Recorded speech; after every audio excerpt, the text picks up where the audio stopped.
Le road trip prévu par Jason et sa famille devait être une parenthèse tranquille, une échappatoire après une longue période de travail intense. Mais ce voyage, qui avait commencé comme un simple trajet pour célébrer la réussite de sa fille Brianna, allait se transformer en une aventure inoubliable, marquée par une découverte qui allait bouleverser tout leur monde, remettant en question bien plus que leur conception de la justice et de la réalité elle-même.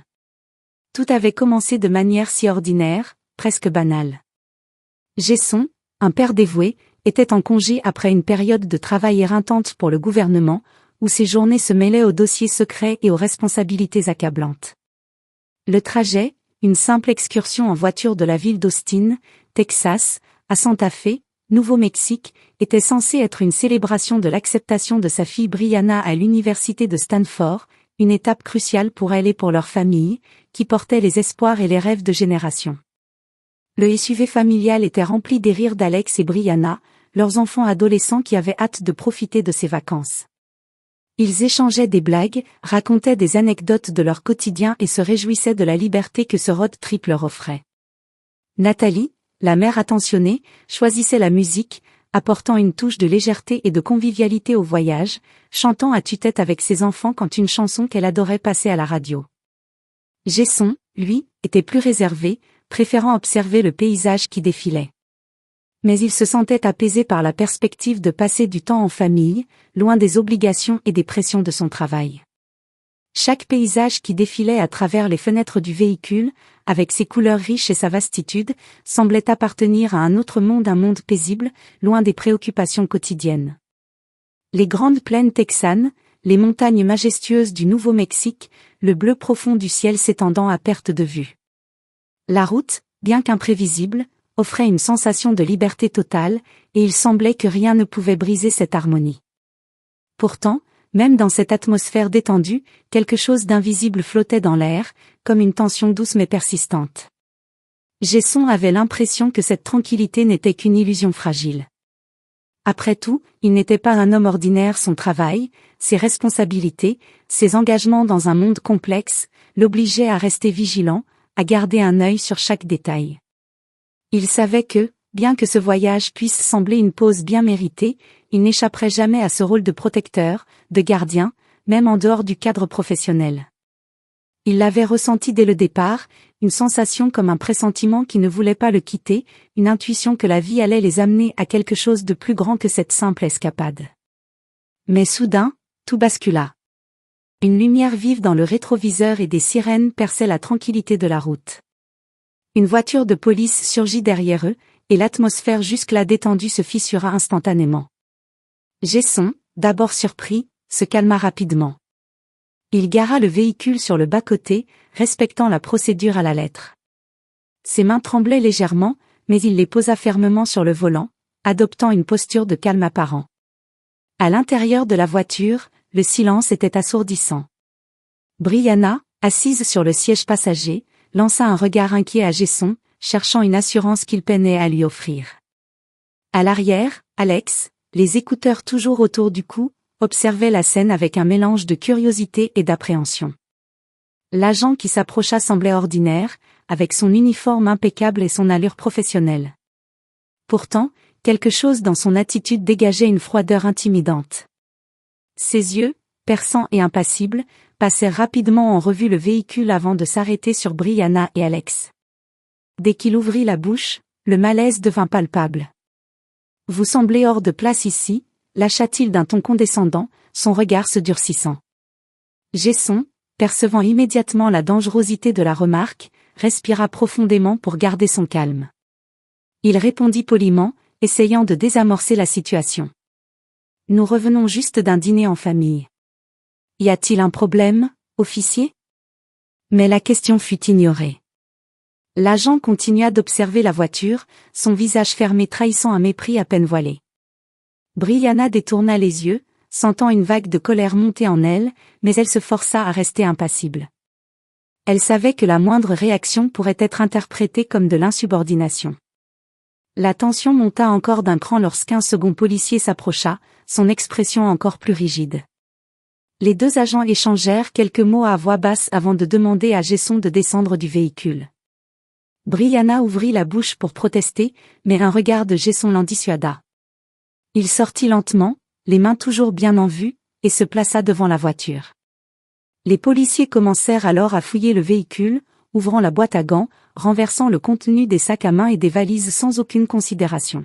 « Mais qu'est-ce que vous cherchez ?» demanda Brianna, sa voix trahissant une colère contenue. L'un des agents répondit d'un ton sec. « Ne vous en mêlez pas, madame.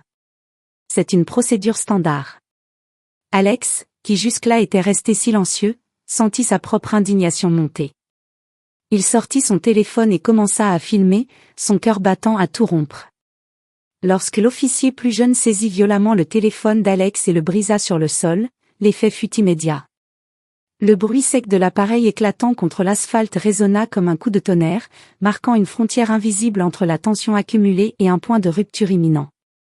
Alex, bouche bée, regarda les morceaux éparpillés de son téléphone, ses mains tremblantes de colère et d'incrédulité. Brianna étouffa un cri, posant instinctivement une main protectrice sur son fils, tandis que Jason, qui avait jusqu'à présent réussi à contenir ses émotions, sentit une vague de frustration et de rage le submerger. Mais Jason savait que céder à la colère ne ferait qu'aggraver la situation. Ce n'était plus seulement une question de contrôle ou d'autorité. Il comprit que ce qu'ils affrontaient dépassait le simple abus de pouvoir, c'était une démonstration brutale visant à leur rappeler leur supposée infériorité, une tentative de les rabaisser, de les écraser sous le poids d'un système biaisé et injuste. Le plus jeune policier, visiblement fier de son acte, se redressa avec arrogance et lança un regard provocateur à Alex. L'autre agent, plus âgé, s'approcha de Jason, l'air menaçant.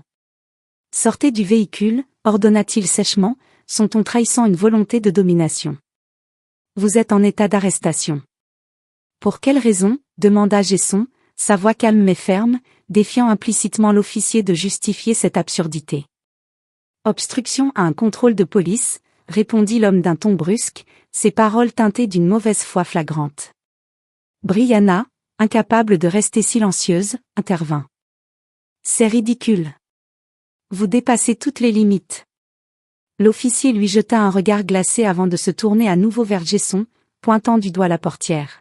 « Maintenant. Ou je vous menotte ici même. » C'était la goutte d'eau. Jason, pourtant maître de lui-même, sentit la colère bouillonner en lui. Mais plutôt que de s'emporter, il opta pour une stratégie plus percutante. Il se tourna lentement vers sa famille, posant une main rassurante sur celle de Brianna et lançant un regard apaisant à Alex. D'un geste mesuré, il plongea la main dans la poche intérieure de sa veste. Les policiers, soudain nerveux, posèrent instinctivement une main sur leur holster, prêts à dégainer. « Pas de geste brusque », prévint l'officier plus jeune, sa voix légèrement tremblante. Ignorant l'avertissement, Jason sortit un portefeuille noir et l'ouvrit avec une lenteur délibérée. Le soleil d'été, haut dans le ciel, fit scintiller l'emblème doré qu'il en sortit. Un badge, frappé des lettres gravées en relief, CIA.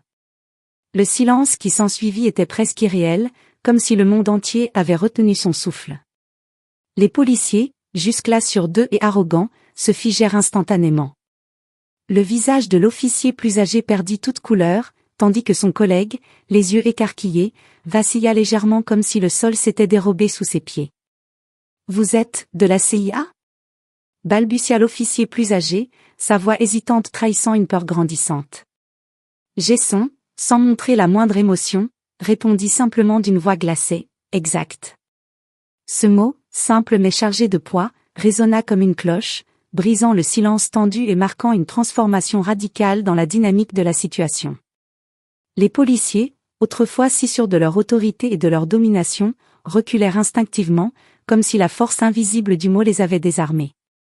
Leurs visages, auparavant marqués par l'arrogance, se décomposèrent, laissant place à une peur palpable, un effroi qui les traversait jusqu'au fond de leur être.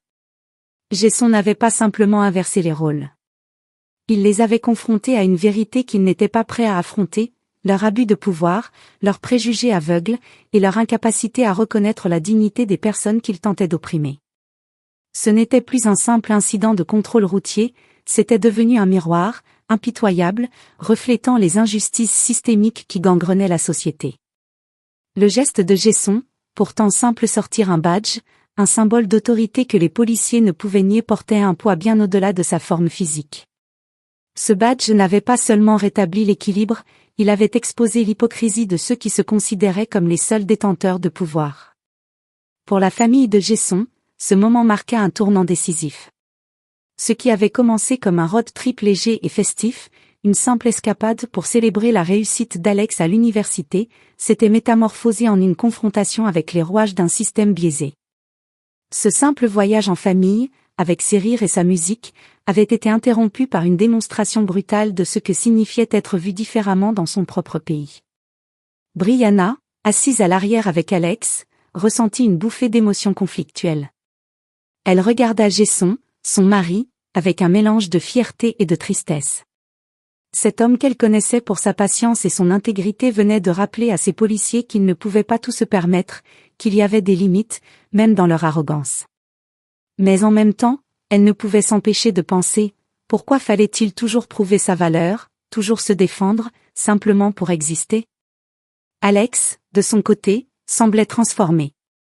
L'étudiant insouciant qu'il était ce matin même avait laissé place à un jeune homme conscient des réalités du monde dans lequel il vivait. Le choc de voir son père affronter l'injustice avec une telle maîtrise avait éveillé en lui une prise de conscience profonde. « Papa » murmura-t-il enfin, brisant le silence dans la voiture. « Pourquoi doit-on toujours prouver qui on est ?»